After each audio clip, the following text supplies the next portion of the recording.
എല്ലാവർക്കും നമസ്കാരം. ഞാൻ സരിതാ മഹേശ്വരൻ. ഇന്ന് ശ്രീകൃഷ്ണവിലാസ മഹാകാവ്യത്തിൻ്റെ 9ാമത്തെ സർഗത്തിലെ 11ഉം 12ഉം ശ്ലോകങ്ങളാണ് നമ്മൾ പഠിക്കാൻ പോണത്. കഴിഞ്ഞ ദിവസം വസുദേവരുടെ ഏറ്റവും ഉദാത്തമായിട്ടുള്ള ഏറ്റവും മാഹാത്മ്യമേറിയ വാക്കുകളൊക്കെ നമ്മൾ കേട്ടു. ഇനി നമ്മൾ നന്ദഗോപരുടെ ഒരു അവസ്ഥയെ പറ്റിയിട്ടാണ് കാണാൻ പോണത്. അതാണ് സുകുമാരകവി വർണ്ണിക്കുന്നത്. 2 ശ്ലോകങ്ങളിലും ഉപജാതി വൃത്തമാണുള്ളത്. നമുക്ക് ആദ്യം 11ാമത്തെ ശ്ലോകം നോക്കാം.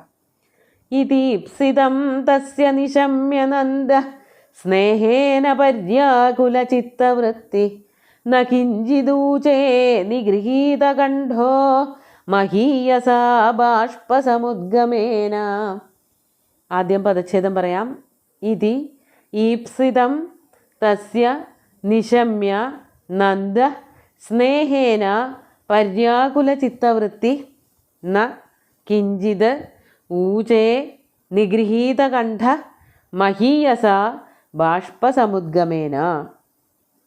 ഇതൊക്കെ കേട്ടിട്ട് കരയാണോ വേണ്ടേ ചിരിക്കുകയാണോ വേണ്ടേ എന്ന് നിശ്ചയില്ലാത്തൊരവസ്ഥയിലേക്ക് ആയിപ്പോയി നന്ദഗോപര്. കഠിനമായിട്ടുള്ള ദുഃഖം വന്നു ചേർന്ന് മനസ്സാകെ വിങ്ങിപ്പൊട്ടി നിൽക്കുകയാണ്. അതാണ് ഇവിടെ പറയണത്.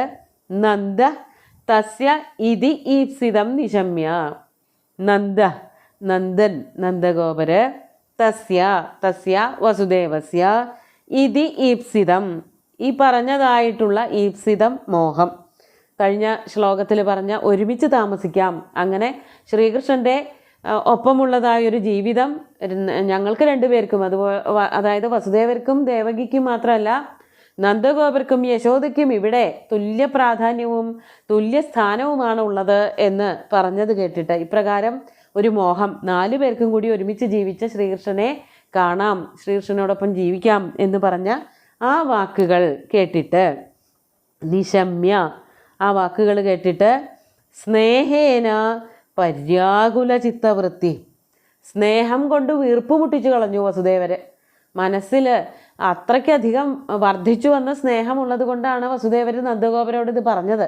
ആ സ്നേഹപൂർണമായിട്ടുള്ള വാക്കുകൾ കേട്ടതോട് കൂടിയിട്ട് നന്ദഗോപരും വല്ലാതെ വിവശനായി തീർന്നു. അതാണ് പര്യാകുല ചിത്തവൃത്തി. പര്യാകുലമായി തീർന്നു മനസ്സ്.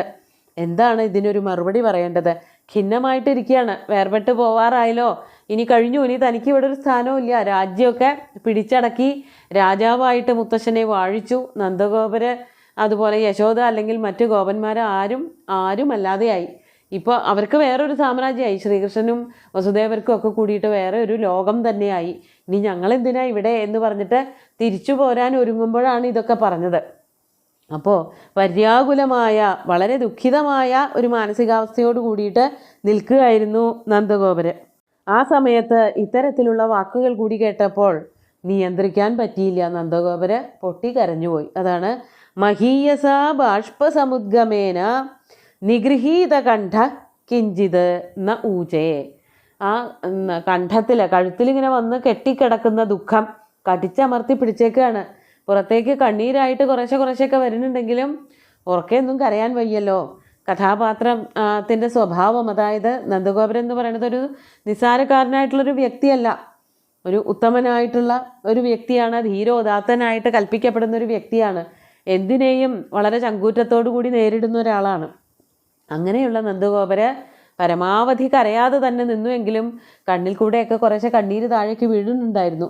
അതൊക്കെ നിയന്ത്രിച്ചുകൊണ്ട് മഹീയസ ബാഷ്പസമുദ്ഗമേന, മഹീയസ വളരെ വർദ്ധിച്ചു വന്നതായ പിന്നാലെ ഇടതടവില്ലാതെ ഒഴുകി വരുന്നതായ കണ്ണീർ കണങ്ങൾ, ബാഷ്പസമുദ്ഗമേന കണ്ണീരിങ്ങനെ തുടരെ ഒഴുകി വരുന്നത് കൊണ്ട്, അത് കണ്ണിൽ കൂടെ മാത്രമല്ല, കണ്ണീര് വരിക എന്ന് പറയുമ്പോൾ കേവലം കണ്ണിൽ കൂടെ ഇങ്ങനെ ബാഷ്പധാര ഒഴുകുക എന്നല്ല അർത്ഥം. ഉള്ളിൽ കഠിനമായിട്ടുള്ള ദുഃഖമുണ്ട്. ആ കണ്ണീരൊക്കെ കഴുത്തിൽ വന്ന് തടഞ്ഞിരിക്കുകയും ചെയ്യും. കഴിഞ്ഞ ദിവസം പറഞ്ഞു എന്നാണ് ഓർമ്മിക്കുന്നത്. ശകുന്തളയെ പറഞ്ഞയക്കുമ്പോൾ ഉള്ള കണ്ണ് മഹർഷിയുടെ ഒരു അവസ്ഥയും ഇതന്നെയാണ്. താതകണ്ണൻ്റെ ഒരു അവസ്ഥയെ പറ്റിയിട്ട് കാളിദാസൻ പറയാണ്, കണ്ഠസ്തംഭിത ബാഷ്പവൃത്തി കലുഷശ്ചിന്താജഡം ദർശനം. കഴുത്തിലിങ്ങനെ തൊണ്ട അടയ്ക്കുന്ന വിധത്തിൽ കണ്ണീര് വന്ന് നിൽക്കുക. ഒറ്റ വാക്കും പിന്നെ പുറത്തേക്ക് വരില്ല. നല്ലത് പറയാനും പറ്റില്ല, ദുഃഖമറിയിക്കാനും പറ്റാത്തൊരവസ്ഥയിൽ സ്തംഭിച്ച പോലെയാവും. അതാണ് കണ്ഠസ്തംഭിത വൃത്തി. അതുപോലെ തന്നെ ചിന്താജഡം ദർശനം, ചിന്തകളിങ്ങനെ വന്ന് അടിഞ്ഞുകൂടുന്നത് കൊണ്ട് കാഴ്ചകളും കാണാൻ പറ്റാത്തൊരവസ്ഥ. അത് താതകണ്ണന് വന്നത് മകളെ ഹസ്തിനപുരത്തിലേക്ക് അയക്കുമ്പോഴാണ്. വിവാഹം ചെയ്ത് പറഞ്ഞയക്കുമ്പോൾ ഓരോ കുട്ടിയെയും പറഞ്ഞയക്കുമ്പോൾ ഉണ്ടാകുന്ന അച്ഛന്മാരുടെ അല്ലെങ്കിൽ അച്ഛനമ്മമാരുടെ ഒരു മാനസികാവസ്ഥയെ പറ്റിയിട്ട് കാളിദാസൻ പറയണതാണ്. ഈ വനത്തിലാണ് കാട്ടിലാണ് താമസിക്കുന്നതെങ്കിലും ഞങ്ങളൊക്കെ നാട്ടിൻപുറത്തെ അല്ലെങ്കിൽ നഗരത്തിലെ കഥകൾ അറിയുന്നവരാണ്. അച്ഛനമ്മമാരുടെ ദുഃഖം എന്താണെന്ന് എനിക്ക് ശരിക്കും മനസ്സിലാവും എന്ന് കണ്വൻ അവിടെ പറയുന്നുണ്ട്. അതുകൊണ്ട് ആ തരത്തിലുള്ളൊരു ദുഃഖമാണിവിടെ നന്ദഗോപർക്കും വന്നത്. തൻ്റെ ഏറ്റവും പ്രിയപ്പെട്ട പുത്രനെ മധുരാപുരിയിലാക്കിയിട്ട് വിയോഗം അനുഭവിച്ചുകൊണ്ട് തിരിച്ച് അമ്പാടിയിലേക്ക് പോകേണ്ട ഒരു അവസ്ഥയാണല്ലോ. അപ്പോൾ ഒരു വാക്ക് പോലും പുറത്തേക്ക് വരുന്നില്ല. അങ്ങനെ കണ്ണീര് വന്ന് നിറഞ്ഞതുകൊണ്ട് വാക്കുകൾ പുറത്തേക്ക് വരാതെ സ്തബ്ധമായിട്ടുള്ള ഒരവസ്ഥയിൽ വരാമെന്നോ വരാൻ പറ്റില്ല എന്നോ നോക്കട്ടെ എന്നോ അല്ലെങ്കിൽ യശോദയോട് പറയട്ടെ എന്ന് പോലുമോ പറയാൻ പറ്റാത്തൊരവസ്ഥയിൽ ഇങ്ങനെ സ്തംഭം പോലെ നിൽക്കുകയാണ് ഉണ്ടായത്. വസുദേവർ പറഞ്ഞപ്പോൾ നന്ദഗോപരുടെ ഒരു അവസ്ഥ ഇതായിരുന്നു എന്നാണ് വരികളിൽ നിന്ന് മനസ്സിലാവുന്നത്. അതാണ് നിഗൃഹീത കണ്ഠ കിഞ്ചിത് ന ഊജേ, ഒരു വാക്ക് പോലും മറുപടി പറയാൻ പറ്റാത്തവനായി തീർന്നു എന്നർത്ഥം. എന്നിട്ട് മിണ്ടാതെ നിന്നിട്ട് അവസാനം പോരാൻ നേരത്ത്, ഇനി പോരാറായി, തിരിച്ച് അമ്പാടിയിലേക്ക് പോരാതെ വയ്യല്ലോ, എന്നിട്ടല്ലേ പിന്നെ വരണ കാര്യം ആലോചിക്കാൻ പറ്റുള്ളൂ. ആ സമയത്ത് എന്താണ് പറഞ്ഞത് എന്നുള്ളതാണ് 12ാമത്തെ ശ്ലോകത്തിൽ പറയണത്. ശ്ലോകം നോക്കൂ. തഥാ കരിഷ്യാമി യഥാഭ്യധായി സ്ഥാനേ മഹാഭാഗതവാഭിലാഷ ദ്രഷ്ടും യ ഇച്ഛേത് സ്വയമേവ ചന്ദ്രം കഥം പുനസ്തം വിഷഹേദലോക. ആദ്യം പദച്ഛേദം പറയാം. തഥാ കരിഷ്യാമി യഥാ അഭ്യധായി സ്ഥാനേ മഹാഭാഗ തവ അഭിലാഷ ദ്രഷ്ടും യ ഇച്ഛേത് സ്വയം ഏവ ചന്ദ്രം കഥം പുനഃ തം വിഷഹേത ലോക. ഇവിടെ ഒരു അർത്ഥാന്തരന്യാസാലങ്കാരത്തിൻ്റെ പ്രയോഗത്തോട് കൂടിയിട്ട് ശ്രീകൃഷ്ണനെ കാണാൻ വരുന്ന ആൾക്കാരുടെ മോഹത്തെ പറ്റിയിട്ട് കവി വർണ്ണിക്കുകയാണ് ചെയ്യുന്നത്. യഥാ അഭ്യധായി, ത്വയാ എന്ന് ചേർക്കണം. ത്വയാ യഥാ അഭ്യധായി, അങ്ങയാൽ എപ്രകാരമാണോ പറയപ്പെട്ടത്, തഥാ കരിഷ്യാമി, ഞാൻ അങ്ങനെ തന്നെ ചെയ്യാം. അതായത് അങ്ങ് പറഞ്ഞുല്ലോ ഇവിടെ വന്ന് താമസിക്കണമെന്ന്, അതങ്ങനെ തന്നെ ആവട്ടെ, ഞാൻ വന്നോളാം എന്നാണ് വസുദേവരോട് നന്ദഗോപർ ആദ്യം തന്നെ വാക്ക് കൊടുക്കുന്നത്. എന്തുകൊണ്ടാണ് അങ്ങനെ വാക്ക് കൊടുത്തത്? എത്രയോ ഒരു നല്ല കാര്യത്തിന് വേണ്ടിയിട്ടാണ് വസുദേവരെ ക്ഷണിച്ചത്. എന്തെങ്കിലും ഒരു ചീത്ത കാര്യമാണ്, എന്തെങ്കിലും ഒരു ബുദ്ധിമുട്ടുള്ള പ്രവൃത്തിയൊക്കെയാണ് ചെയ്യാനുള്ളതെങ്കിൽ തീർച്ചയായിട്ടും നന്ദഗോപർക്ക് അങ്ങോട്ട് പറയാം, ഞാൻ ആലോചിക്കട്ടെ, പിന്നെ ആവാം, പിന്നെ പറയാം എന്നൊക്കെ പറഞ്ഞു പോരാം. പക്ഷേ ഇതല്ലല്ലോ, തൻ്റെ മകനെ കാണാനുള്ളൊരു അവസരമല്ലേ ഉണ്ടാക്കി തരണത്. ആ വേർപാട് അനുഭവിക്കാതിരിക്കാൻ തക്കവണ്ണമുള്ള ചില അവസരങ്ങൾ ഉണ്ടാക്കി കൊടുക്കുകയല്ലേ ചെയ്യണത്. അപ്പോൾ പിന്നെ എങ്ങനെയാണ് അത് അംഗീകരിക്കാതെ, എങ്ങനെയാണ് അത് സ്വാംശീകരിക്കാതിരിക്കണത്? അതുകൊണ്ട് വളരെ സന്തോഷത്തോട് കൂടിയിട്ട് ഇപ്പോൾ തൽക്കാലം വേർപെട്ട് പോവുകയാണെന്നുള്ളതിൻ്റെ ദുഃഖമുണ്ട് എങ്കിൽ പോലും വസുദേവരോട് നന്ദഗോപര് ഞാൻ അങ്ങനെ ചെയ്യാം, അങ്ങ് പറഞ്ഞത് വളരെ നല്ല കാര്യമാണ് എന്നറിയിക്കുകയാണ്. അതാണ് ത്വയാ യഥാ അഭ്യധായി തഥാ അഹം കരിഷ്യാമി, ഞാൻ അപ്രകാരം തന്നെ ചെയ്തോളാം. മഹാഭാഗ സ്ഥാനേ തവ അഭിലാഷ, മഹാഭാഗ എന്ന് സംബോധന ചെയ്യാണ് വസുദേവരെ നന്ദഗോപര്. മഹാനുഭാവനായിട്ടുള്ള ഹേ വസുദേവ, അങ്ങയുടെ അഭിലാഷം എന്ന് പറയുന്നത് എത്ര ഉചിതമാണ്. സ്ഥാനേ എന്ന് പറയുന്നത് കൊണ്ട് ഉചിതമാണ് എന്നർത്ഥം. അങ്ങയുടെ ആഗ്രഹം, അങ്ങ് പറഞ്ഞ വാക്കുകൾ വളരെ ഉചിതമായിട്ടുള്ള, വളരെ ഔചിത്യത്തോടു കൂടിയാണ് അങ്ങ് സംസാരിക്കുന്നത്. വേണ്ടതുപോലെ സംസാരിക്കാൻ അങ്ങേക്കറിയാം എന്നുള്ളതിൻ്റെ ഉദാഹരണമാണ് എന്നോടും പത്നിയോടും ഇവിടെ വന്ന് താമസിക്കാൻ പറയണത്. അതാണ് സ്ഥാനേ തവ അഭിലാഷ. എന്നിട്ട് ഒരു സാമാന്യോക്തി പറയാണ്. യഹ് സ്വയം ഏവ ചന്ദ്രം ദ്രഷ്ടും ഇച്ഛേത്, ഒരാളെ സംബന്ധിച്ചിടത്തോളം യഹ പുരുഷ, ഏതൊരാളാണോ ഏതൊരാൾക്കും എന്തു തോന്നാം, സ്വയമേവ തന്നെത്താൻ തന്നെ, ചന്ദ്രം ദ്രഷ്ടും ഇച്ഛേത്, ചന്ദ്രനെ കാണണം എന്നൊരു മോഹം ഉണ്ടാകാം. അത് സ്വാഭാവികമായിട്ടുണ്ടാവുന്നതാണ് ഒരാൾക്ക്. ഇന്ന് ഏതാണ് നാള്, അല്ലെങ്കിൽ ഇന്ന് പൗർണമിയാണോ, എന്നാൽ ചന്ദ്രനെ ഒന്ന് കണ്ടേക്കാം. ചന്ദ്രനെ കാണാൻ എത്ര സുഖ. രാത്രി മറ്റു വെളിച്ചങ്ങളൊന്നും ഇല്ലാതെ നക്ഷത്രങ്ങളോട് കൂടി ഉദിച്ചുയർന്നു നിൽക്കുന്ന ചന്ദ്രനെ കാണാൻ, അമ്പിളിയമ്മാവനെ കാണാൻ ആർക്കാ മോഹമില്ലാത്തത്? ആർക്കാണ് അത് ഇഷ്ടമല്ലാത്തത്? ആ ഒരു തോന്നൽ ഒരാൾക്ക് സ്വയമായിട്ട് ഉണ്ടാകാം. ഇനി അതല്ലാതെയോ, തം പുനഃ കഥം ലോക വിഷഹേത.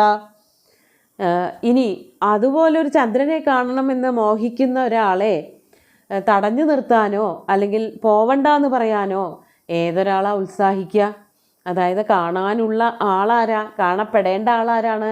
ചന്ദ്രനാണ്. ആ ചന്ദ്രനെ കാണണ്ട എന്ന് പറയാൻ ആരെങ്കിലും പുറപ്പെടുവോ എന്ന് ഒരു സാമാന്യമായിട്ടുള്ള ഒരു യുക്തി. ഇവിടെ ശ്രീകൃഷ്ണനെ പറ്റിയിട്ടാണ് പറയണത്. ഞാൻ എന്തായാലും ശ്രീകൃഷ്ണനെ കാണാൻ വരും, ഭാര്യയെയും കൂട്ടിയിട്ട് പത്നിയെയും കൂട്ടിയിട്ട് ഇവിടെ എന്തായാലും വരും.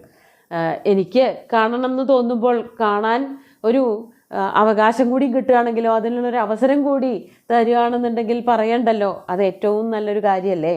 മറ്റുള്ള ഒരാൾക്ക് അതിനെ തടയാൻ പോലും പറ്റില്ല. എനിക്ക് കാണണമെന്ന് തോന്നുമ്പോൾ ഭഗവാനെ കാണാൻ ഞാൻ തീർച്ചയായിട്ടും വരും എന്നുള്ളതിൻ്റെ ഒരു തെളിവായിട്ടാണ് ഈ അവസാനത്തെ 2 വരികൾ പറയണത്. അതിനെ തടയാൻ, കാണണമെന്ന് വിചാരിച്ച് വരുന്ന ഒരാളെ തടയാൻ മറ്റുള്ളവർക്കൊന്നും പറ്റില്ലല്ലോ, സഹിക്കില്ല, അതിന് സാധിക്കില്ല എന്നർത്ഥം. വേറൊരാൾക്കും അത് തടയാൻ സാധിക്കില്ല. ഞാൻ തീർച്ചയായിട്ടും വന്ന് ശ്രീകൃഷ്ണൻ്റെ ഒപ്പം ഇവിടെ താമസിക്കുന്നതാണ് എന്ന് തിരിച്ച് വസുദേവർക്ക് നന്ദഗോപര് വാക്ക് കൊടുക്കുന്ന ഒരു സന്ദർഭമാണ്. ആ നന്ദഗോപരുടെ മനസ്സിലുള്ളതായ കഠിനമായിട്ടുള്ള മോഹം, ശ്രീകൃഷ്ണനെ വേർപിരിയാനുള്ളതായ ദുഃഖം ഒക്കെയാണ് ആ വാക്കുകളിൽ പ്രതിഫലിക്കുന്നത്. നമുക്കും ഒരു ആശ്വാസമാണ് അത് കേൾക്കണത്. ഹാവു, പാവങ്ങൾ, ഈ മാറി നിൽക്കേണ്ട ഒരു ഗതികേടില്ലല്ലോ, ഇടയ്ക്കിടയ്ക്ക് വന്നിട്ട് ശ്രീകൃഷ്ണനെ കാണാലോ എന്ന് വസുദേവരെ അനുവദിച്ചു കൊടുക്കുന്നത് കേൾക്കുമ്പോൾ തന്നെ ഒരു സന്തോഷം വരും. നമുക്ക് 2 ശ്ലോകങ്ങളും ഒന്നുകൂടി ചൊല്ലി നോക്കാം. ഇതീപ്സിതം തസ്യ നിശമ്യ നന്ദ സ്നേഹേന പര്യാകുലചിത്തവൃത്തി ന കിഞ്ചിദൂചേ നിഗൃഹീതകണ്ഠോ മഹീയസാ ബാഷ്പസമുദ്ഗമേന തഥാ കരിഷ്യാമി യഥാഭ്യധായി സ്ഥാനേ മഹാഭാഗ തവാഭിലാഷ ദ്രഷ്ടും യ ഇച്ഛേത് സ്വയമേവ ചന്ദ്രം കഥം പുനസ്തം വിഷഹേതലോക. 2 സുന്ദരമായിട്ടുള്ള ശ്ലോകങ്ങളാണ് ഇവിടെ. എനിക്ക് ശ്രീകൃഷ്ണനെ കാണണമെന്ന് തോന്നും. ആർക്കായാലും കാണണമെന്ന് തോന്നുന്ന ഒരാളാണല്ലോ ശ്രീകൃഷ്ണൻ. ചന്ദ്രനെ കാണാൻ ആർക്കാണ് മോഹമില്ലാത്തത് എന്ന് പറയുന്നത് പോലെ തന്നെ ആർക്കാണ് കൃഷ്ണനോട് കൂടി ജീവിക്കാനും കൃഷ്ണനോട് കൂടി കളിയാടാനും ഒക്കെ മോഹമില്ലാത്തത്? എല്ലാവർക്കും അതിന് തന്നെയാണ് മോഹം. അതിന് കിട്ടുന്നതായ ഒരവസരവും ഞാൻ പാഴാക്കില്ല എന്നുള്ള രീതിയിലാണ് ഇവിടെ പറയണത്. സുന്ദരമായിട്ടുള്ള 2 ശ്ലോകങ്ങളും ഭഗവാന്റെ കാൽക്കൽ അർപ്പിച്ചുകൊണ്ട് ഗുരുവായൂരപ്പനെ സാഷ്ടാംഗം നമസ്കരിച്ചുകൊണ്ട് എല്ലാവർക്കും ശുഭദിനം നേർന്നു നിർത്തട്ടെ. നന്ദി.